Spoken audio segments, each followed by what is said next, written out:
Military শাসন করে, রাষ্ট্রপতি শাসন করে এসআইআর করতে হবে। আদৌ চাই কিনা দেখুন, যে ওর পিসিমা থাকুক মুখ্যমন্ত্রী, ওই চায় না সবচেয়ে বেশি। পশ্চিমবঙ্গের মাননীয় মুখ্যমন্ত্রী আসলে কোন ধর্মের লোক? ভাই, মমতার প্রশ্নের উত্তর তোমরা সুস্থ মানুষের কাছে কেন যাও? গোবরায় পাগলা গারদ আছে, ওখানে চলে যাও, আউটডোরে যে পেশেন্টটা থাকবে তাদের থেকে নেবে। আচ্ছা, আবার কুণাল ঘোষ দাবি করছেন। কুণাল ঘোষ তো মমতা ব্যানার্জিকেও সারদার সব থেকে বড় সুবিধাভোগী হিসাবে দাবি করছিল। ওর সাথে আপনি সহমত? যদি সহমত হন তাহলে এর সাথেও সহমত হবেন। ফলে এই কুণাল ঘোষের এই পুলিশের গ্রেপ্তার হচ্ছে লোক দেখানো। সেদিন পুলিশ গাড়ি দিয়ে আমাদের গাড়ি আটকে দিয়েছিল যাতে আমাদেরকে পিটিয়ে মেরে ফেলা যায়। ওখানে যে পুলিশরা কর্মরত ছিল তারা ওখান থেকে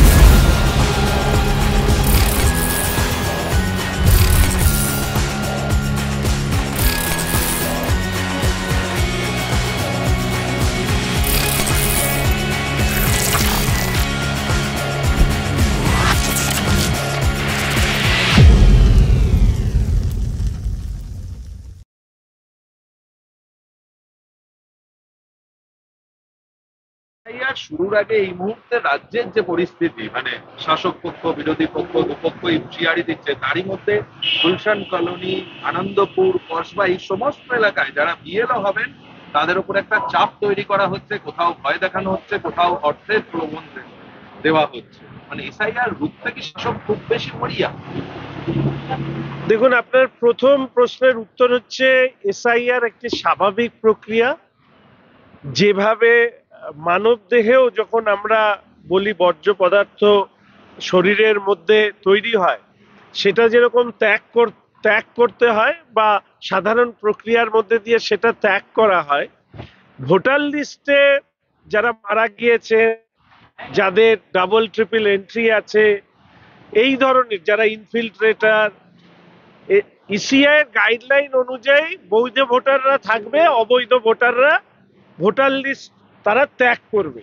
আমি জানি না যে এটাকে নিয়ে শাসক দলের ভয় কেন এইভাবে বাড়ছে, যে তাদের সরাসরি বিভিন্ন ধরনের হুমকি দিতে হচ্ছে বুথ লেভেল অফিসারদেরকে এবং ইসিআইকে। এর থেকে একটা জিনিসই প্রমাণিত হয় যে একটা স্বাভাবিক প্রক্রিয়াকে বাধা দেওয়ার চেষ্টা শাসক তখনই করে যখন শাসক মনে করে এটা হচ্ছে তাদের কাছে বিপদ। ফলে তৃণমূল কংগ্রেসে এই হুমকির পেছনে রয়েছে ভোটার লিস্টের পরিমার্জন সংস্করণ হলে তৃণমূল কংগ্রেস যে ভুতুরে ভোটার দ্বারা এই রাজ্যে নির্বাচনে জয়লাভ করবার একটা গত দু তিন টার্মে যে তারা অভ্যস্ত হয়ে গিয়েছিল, সেটা বাধাপ্রাপ্ত হবে।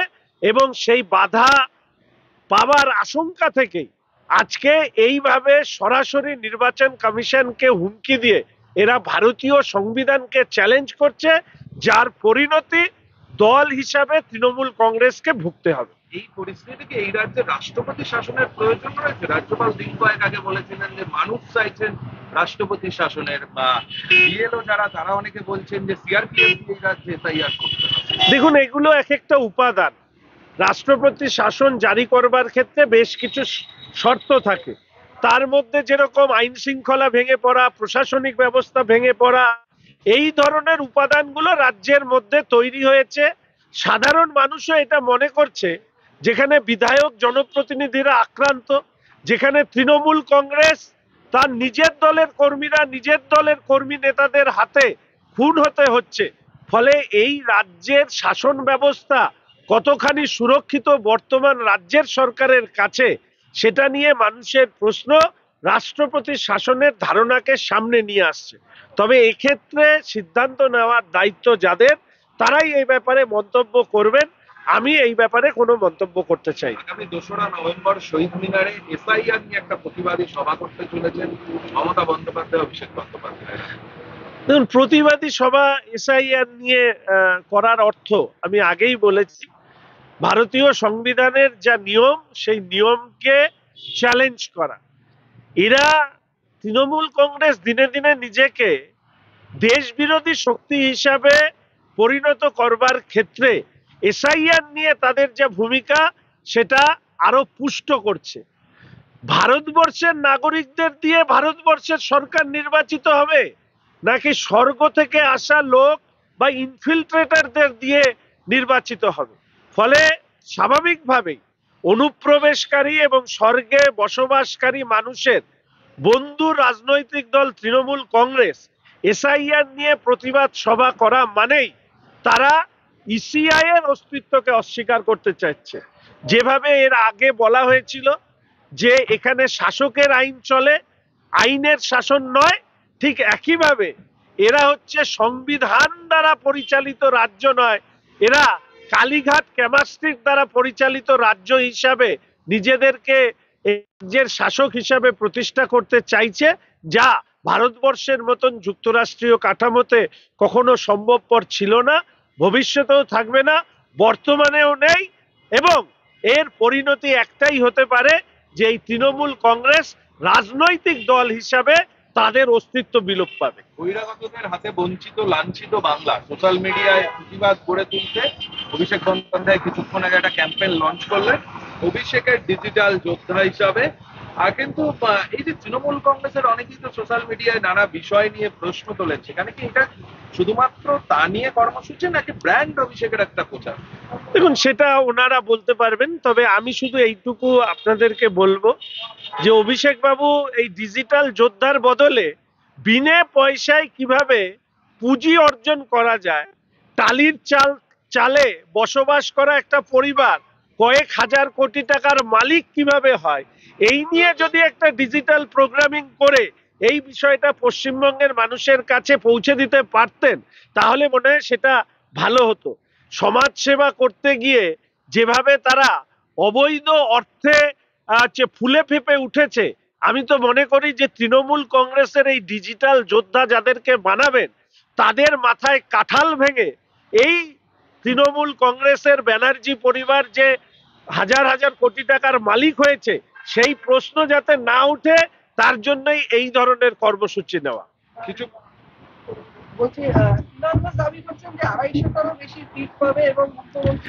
আচ্ছা, আবার কুণাল ঘোষ দাবি করছেন? কুণাল ঘোষ তো মমতা ব্যানার্জিকেও সারদার সব থেকে বড় সুবিধাভোগী হিসাবে দাবি করছিল। ওর সাথে আপনি সহমত? যদি সহমত হন তাহলে এর সাথেও সহমত হবেন। ফলে এই কুণাল ঘোষের এই সমস্ত কথা এবার ছাড়ুন। উনি নিজেই যাকে চোর বলেছিলেন সেই দলেরই উনি মুখপত্র, ফলে ওনার বক্তব্যের কোনো আমি জবাব দিতে চাই না। আবার সেই তিনি কুণাল ঘোষই বলছেন যে অতিরিক্ত আত্মবিশ্বাস দলের একাংশের নেতাকর্মীকে রাজনীতির যে প্রকৃত অংশ সেখান থেকে সরিয়ে ঔদ্ধত্য ভাইরাসে আক্রান্ত করছে। ওই দলের মধ্যে মনে হয় উনি কারো ঔদ্ধত্যের শিকার হয়েছেন, সেটা দলের অন্যদের নামে চালিয়ে দিচ্ছেন। কুণাল বাবু এই বিষয়টা জন্য আমি ওনাকে অবশ্যই কৃতিত্ব দেব, যে দলের মূল নেত্রীকে চোর বলে পরবর্তীকালে সেই দলের মুখপত্র হয়েছেন, অথচ সেই দলের নেত্রী তার বিরুদ্ধে ব্যবস্থা নিতে পারেননি। এটা তো একটা কুণাল বাবুর যোগ্যতাই বলতে হবে, সেই যোগ্যতাকেই সামনে রেখে উনি করে খাচ্ছেন। আপনি যে উত্তরবঙ্গ থেকে বিধায়ক, সেই উত্তরবঙ্গেরই একটি কেন্দ্রের ব্লক সভাপতি তুফানগঞ্জের তৃণমূলের, তিনি বলছেন যে তিনি নিজে আইপ্যাককে টাকা দিয়েছেন, ব্যবসায়ীদের থেকে টাকা তুললেই ভোটে জেতা সম্ভব এবং এলাকায় টাকা ঢাললেই তৃণমূল জিতবে। মানে এই যে এই অভিযোগটা আপনারা দীর্ঘদিন ধরে করছিলেন, এখন তৃণমূলের নেতা, কোচবিহারের নেতা তারা করছে। দেখুন, তৃণমূল যারা করে, অন্তত আমি যাদের সাথে পরিচয় হয়েছে তাদের একটা অংশ এই কথা বলেন যে রাজনীতিটা আসলে ব্যবসা। তৃণমূল কংগ্রেস কোনো অবস্থাতেই রাজনৈতিক দল নয়, দুষ্কৃতীদের সংগঠিত একটা রাজনৈতিক দল, যা জাতীয় চোরের দল হিসাবে আখ্যা পেয়েছে। ফলে সেই দলের কর্মীরা এই ভাবাবেগে বা এই ধরনের কথা বলতে অভ্যস্ত হবে, এটাই স্বাভাবিক। আজকে অভিষেক ব্যানার্জি, মমতা ব্যানার্জির পরিবার, তাদের যা আর্থিক সম্পত্তি তৈরি হয়েছে, কোনোদিন তৃণমূল কংগ্রেসের কর্মীরা এটা ভেবে দেখেছেন যে টালির চাল, সুতির কাপড়, হাওয়াই চটি দেখিয়ে যিনি পশ্চিমবঙ্গে সততার গণতন্ত্র প্রতিষ্ঠা করতে চেয়েছিলেন, আজকের দিনে দাঁড়িয়ে সেই মমতা ব্যানার্জির ফটোর নিচে সততার শব্দ নেই, আর গণতন্ত্র যে পশ্চিমবঙ্গে কবে থেকে নিখোঁজ হয়ে গেছে তৃণমূল কংগ্রেস কর্মীরাও জানেন না। ফলে এই পরিস্থিতিতে দাঁড়িয়ে এই ধরনের বক্তব্য অস্বাভাবিক নয়। ছাত্র পরিষদের বা সংগঠনের বেশ কিছু রদবদল হয়েছে। দক্ষিণ কলকাতায় নিয়ে আসা হয়েছে সেই যোগেশ চন্দ্র কলেজে যাকে ঘিরে শোরগোল ছিল, সাবির আলী, তিনি সভাপতি হয়েছেন। এবং বহু জায়গাতে দেখা যাচ্ছে যে যারা অভিযুক্ত বিতর্কিত নেতা তাদেরকেই এই সভাপতি করা হয়েছে জেলা। দেখুন, অত্যন্ত গুরুত্বপূর্ণ প্রশ্ন। তৃণমূল কংগ্রেস এই কি আলী বললেন তাকে কোথায় সভাপতি করেছেন বা কোথাও অন্যদেরকে করেছেন, এই ঘটনার মধ্যে দিয়ে তৃণমূল কংগ্রেস পশ্চিমবঙ্গের মানুষকে চ্যালেঞ্জ করছে যে পশ্চিমবঙ্গের মানুষ আপনারা যা খুশি তাই ভাবুন, আমরা তাদেরকেই নেতা বানাবো যারা সরস্বতী ঠাকুর পুজো বন্ধ করে দিতে চায়, সরস্বতী পুজো বন্ধ করে দিতে চায়, কেউ বা খুন করে তাদের দলে নাম লেখালে তাদেরকে দলে নিয়ে পদ দেওয়া থেকে শুরু করে এই যে বিভিন্ন তথাকথিত কুখ্যাত লোককে বিখ্যাত করে তোলা তৃণমূল কংগ্রেস নিয়েছে। কারণ তৃণমূল কংগ্রেস মনে করে পশ্চিমবঙ্গের জনগণ তৃণমূল কংগ্রেস যাই করুন না কেন তাকে এনডোর্স করবে। এইবার পশ্চিমবঙ্গের মানুষকে ঠিক করতে হবে, এমনকি তৃণমূল কংগ্রেসের কর্মীদেরকেও ঠিক করতে হবে, সমর্থকদেরকেও ঠিক করতে হবে যে এই সাবির আলী থেকে শুরু করে এরকম অসংখ্য তৃণমূল কংগ্রেসের নেতারা যাদের হাত হয় কারো রক্তে রঞ্জিত অথবা দুর্নীতিতে যারা ডুবে রয়েছে তাদেরকে নেতা বানিয়ে পশ্চিমবঙ্গের মানুষকে বারবার যারা ভাবাবেগে আঘাত দিয়েছে, আমি আশা রাখি 2026-এ মানুষ গণতান্ত্রিক প্রক্রিয়ায় ভোটের মধ্যে দিয়ে তাদের উত্তর দেবে। সাঁতরাগাছায় আপনি এবং খগেন মুর্মু হামলার শিকার হয়েছিলেন, 8 জনের বিরুদ্ধে অভিযোগ ছিল, এফআইআর নেই, অথচ তাদেরকেও এখনো গ্রেফতার হলো না। এক একজন আপনারা বারবার একই প্রশ্ন করেন, আমি আবার বলছি, পুলিশের গ্রেপ্তার হচ্ছে লোক দেখানো। সেদিন পুলিশ গাড়ি দিয়ে আমাদের গাড়ি আটকে দিয়েছিল যাতে আমাদেরকে পিটিয়ে মেরে ফেলা যায়। ওখানে যে পুলিশরা কর্মরত ছিল তারা ওখান থেকে পালিয়ে যায়। সেই পুলিশ কেন আসল অপরাধীদেরকে গ্রেপ্তার করবে? ইতিমধ্যে আমরা হাইকোর্টে গিয়েছি, আজ নয় কাল। আমি আশ্বস্ত করতে চাই, যারা আমাদেরকে পিটিয়ে মেরে ফেলতে চেয়েছিলেন, যাদের ছবি আমাদের কাছে আছে, আপনারা অপেক্ষা করুন শান্তভাবে, শাস্তি আপনাদের হবেই। মব লিঞ্চিং করে আদিবাসী সাংসদকে খুন করবার আপনারা যারা চেষ্টা করেছেন তারা এটা ভেবে রাখবেন যে যে গর্তেই লুকিয়ে থাকুক না কেন আপনাদেরকে বের করে নিয়ে এসে ভারতীয় আইন ব্যবস্থায় যা শাস্তি দেওয়ার তাই দেওয়া হবে। শিলিগুড়িতে বড় মহাকাল মন্দির হবে। কিছুক্ষণ আগে দার্জিলিং এর মহাকাল মন্দিরে পুজো দিয়ে জানিয়েছেন মুখ্যমন্ত্রী মমতা বন্দ্যোপাধ্যায়। আপনার নিজের বিধানসভাতে আয়াউট পাহাড়কে নিচে, এখন শিলিগুড়ি আমার বিধানসভা খুবই ছোট, হয়তো শিলিগুড়ি মহকুমা হয়তো ভেবে থাকতে পারেন। এখন ওই যে বললাম আয়াউট পাহাড়কে নিচে, পশ্চিমবঙ্গের মাননীয় মুখ্যমন্ত্রী আসলে কোন ধর্মের লোক এইটা নিয়ে কিন্তু মানুষের মনে প্রশ্ন জেগেছে, বিশেষ করে যারা জন্মসূত্রে হিন্দু। ফলে এই প্রশ্নের একটা উত্তর তিনি দিতে চেয়েছেন। জগন্নাথ কালচারাল সেন্টারকে জগন্নাথ মন্দির হিসাবে বা জগন্নাথ ধাম হিসাবে সেটাকে মানুষের কাছে উপস্থিত করবার চেষ্টা করেছেন। উত্তরবঙ্গে ঠিক একইভাবে সৌভাগ্যবশত আমারও নাম শঙ্কর, হয়তো উত্তরবঙ্গের মানুষের কাছে তিনি এই বার্তা দিতে চেয়েছেন যে মানুষ যা ভাবছে আসলে তা নয়, আসলে উনি মানে আমাদেরই মতো জন্মসূত্রে হিন্দু। এটা তখনই মানুষ করে যখন তার নিজের অস্তিত্ব নিয়ে মানুষের মনের মধ্যে সন্দেহ জাগে, সেই সন্দেহ কাটানোর জন্য। আপনাদেরকে বলে রাখি যে সেবকে যে আমাদের মন্দির রয়েছে, যে মন্দিরে হাজার হাজার পর্যটকরা যান, আমি এই বিধানসভায় দাঁড়িয়ে সেই মন্দিরটিকে বিশেষ সরকারি সুবিধা হেরিটেজ করা এই ধরনের যদি কোনো জায়গা থাকে সেটা করবার জন্য বারবার আবেদন জানিয়েছিলাম, কিন্তু দুর্ভাগ্যবশত সেবক মন্দির নিয়ে কিন্তু কোনো কথা তিনি বলেননি। উনি আবার আরেকটা নতুন বিষয় সামনে নিয়ে এসছেন।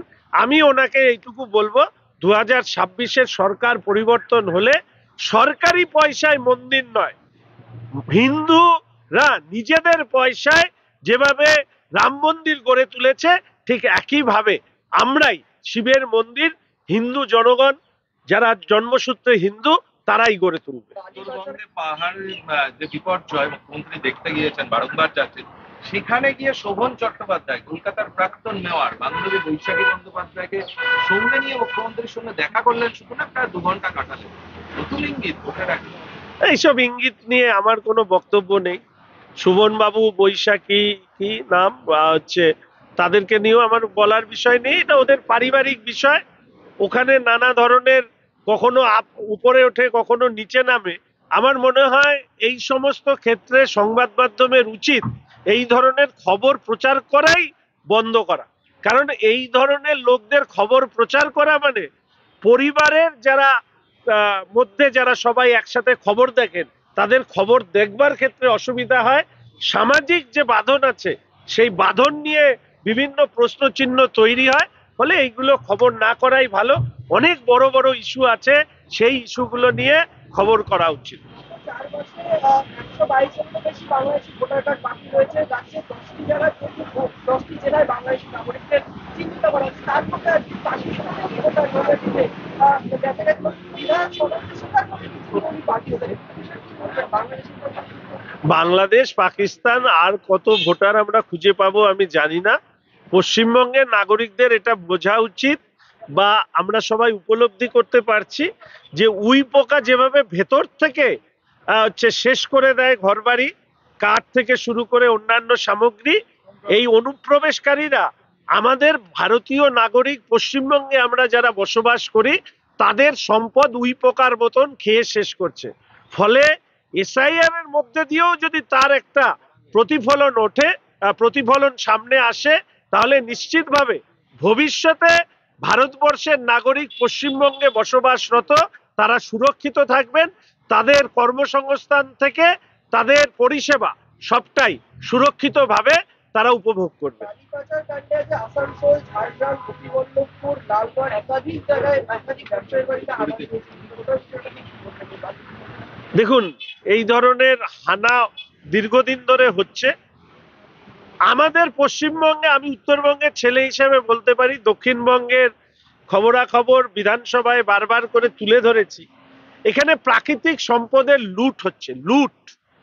উত্তরবঙ্গে কালো টাকা সাদা করবার জন্য তৃণমূলের নেতারা যেভাবে পাহাড়ে রিসোর্ট তৈরি করেছে, যেভাবে সেখানে অরণ্যে বৃক্ষ ছেদন করা হচ্ছে, যেভাবে অবৈধ বালি খাদান ক্রাশার বসানো হয়েছে, তার একই রূপ আপনারা এখানে দেখবেন।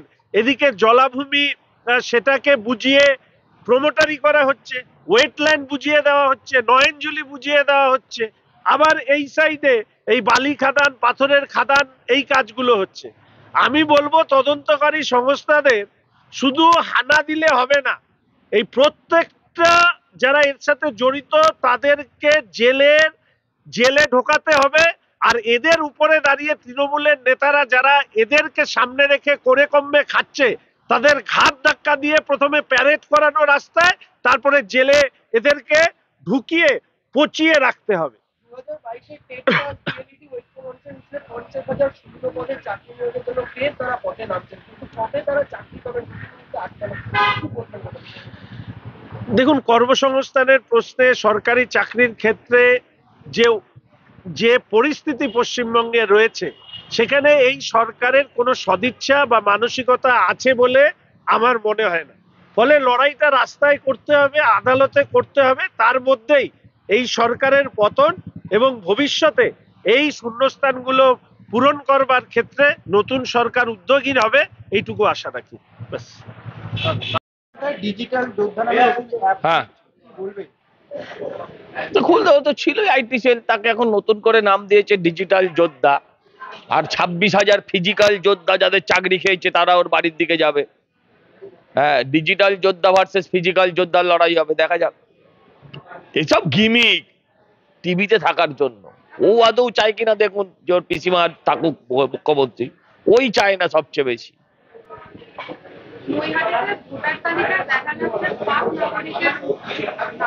তা এতদিন বাংলাদেশ দেখেছেন, কতদিন ধরে আর বাংলাদেশ দেখবেন? এবার পাকিস্তান দেখুন, এতদিন ধরে বাংলাদেশ নাগরিক, বাংলাদেশ নাগরিক, আপনাদের ক্লান্তি আসেনি?